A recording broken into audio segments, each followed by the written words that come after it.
On this week's episode of the Campus Countdown, an anti-police student group vandalized one California university after what started as a peaceful protest. Also this week, we will be discussing a recent poll that shows Democrat college students are utterly intolerant of differing views. And guest correspondent Blakeley Fiedler joins us to discuss universities now requiring the COVID booster for the spring semester. We have a great show for you this week. I'm Addison Pummill, and you're watching the Campus Countdown.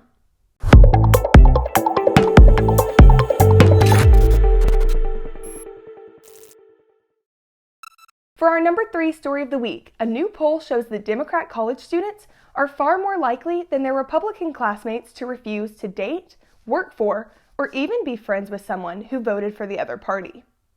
71% of Democrats in college said that they would not go on a date with someone who voted for the GOP presidential candidate. 41% would not shop at a business owned by someone who voted conservative. 37% would not be friends with someone who voted for that candidate, and 30% would not even work for that person. For a political party that preaches love and inclusivity, it seems that a vast majority of leftists are extremely intolerant of views that differ from their own. And this is the problem with the left today, that they won't listen to or even apparently associate with people who have differing beliefs. If you think that the left and the right are at odds right now, just wait until current college students graduate and start their own careers in politics. These students have now been told for years in higher education that they don't have to compromise. They do not have to listen to both sides. And now, on top of that, they think that it's okay to completely ostracize someone for just holding different beliefs. In October, an article in Politico expressed this same concern.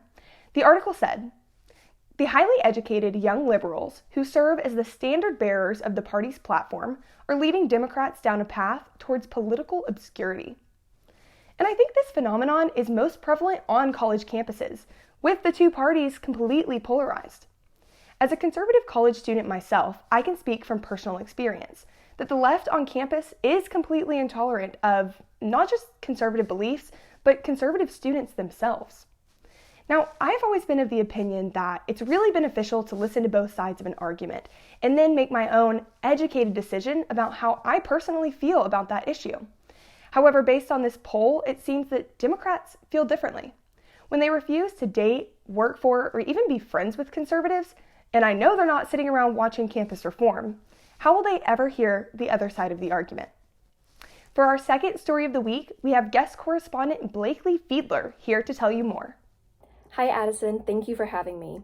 As students go home for the winter break this week, they should be wary that when they return to campus, their university COVID policies might be more strict than when they left. For months, campus reform has reported on outrageous vaccine mandates at colleges across the country, but universities are still not satisfied. We are starting to see more and more universities requiring the COVID booster shot on top of the vaccine. Salisbury University, for example, has joined the bandwagon of universities requiring booster shots for the spring semester. Emerson College in Massachusetts and Syracuse University are also requiring the booster shot and return to campus in the spring. If you remember in the early days of COVID-19, policies were constantly changing. Wear a mask, they don't work. Stay inside, separate from your family, stay 6 feet away. The definition of being fully vaccinated is also constantly changing, and students like me are somehow expected to keep up with these fluid policies, or else I'll be denied an education. I don't think enough people understand the gravity of this situation.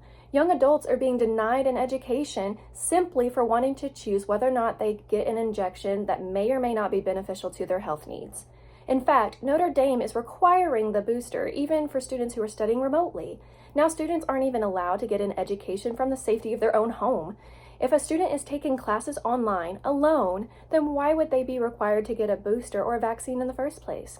We have to make the choice between getting a vaccine and getting an education. Sounds to me like the board at Notre Dame consists of the same people who think they need to wear a mask in the car when they are alone. Thanks, Blakeley. I do agree with you that today as a college student, we have to make a very difficult choice. Do we stand strong and fight for our rights, or do we bow down to the vaccine mandates in hopes of just getting a college education? Now, moving on to our number 1 story of the week, at the University of California, Davis, a group of anti-police protesters recently vandalized the campus in a demonstration that involved setting off smoke bombs and leaving graffiti on school property. The chairwoman of the UC Davis College Republicans told Campus Reform that the protests initially started off peacefully, but at some point it took a turn for the worse. The protesters vandalized the UC police and fire departments, as well as the sidewalks.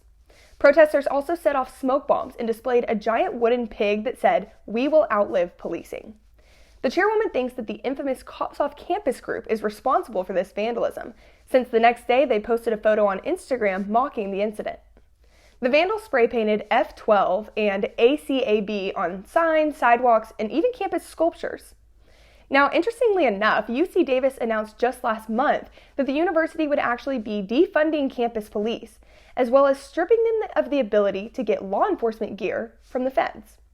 Now, my question is, why did students feel the need to protest when the university had already announced that they were defunding police? Is that not enough? Of course, everyone is entitled to their own opinion, and under the First Amendment, they are allowed to speak freely in protest. However, what they are not allowed to do is vandalize campus property. And keep in mind that UC Davis is a public institution, so most likely taxpayer dollars or student tuition will go towards cleaning up these vulgar acts of vandalism. Time and time again, we see these peaceful protests turn into something much worse, or sometimes even violent. And I think it's interesting that there's this huge movement to defund the police, when it seems that now we need policing more than ever. I mean, these protesters vandalized their own campus with profanity and smoke bombs. Imagine the destruction that they will cause when they achieve the freedom from police that they have been asking for. Our woke tweet of the week comes from an account called NYC Socialist Revolution. The tweet says, "Happening right now, Socialist Revolution is out in solidarity with a very militant picket at Columbia University. Help SW Columbia shut down the campus to win the strike." The picket mentioned in this tweet allegedly resulted in harassment and injury. In fact, the Columbia provost sent this message the following Thursday. Yesterday's Morningside campus protests by the student workers of Columbia UAW included instances of physical harassment against faculty, students, and staff. The individuals were attempting to go to work, pursue their studies, or enter or exit their dormitories, and several incurred injuries when they sought to enter campus. No matter our differences at the bargaining table, violence has no place in this process, and we denounce these actions in the strongest possible terms. Well, those are all the stories we have for you this week. If you're watching on YouTube, make sure to like, comment, and subscribe. To follow along with all of the liberal abuse in higher education, make sure to follow us on Instagram, Facebook, and Twitter at Campus Reform. We will be back next week with another episode of the Campus Countdown. I'm Addison Pummill, and thanks for watching.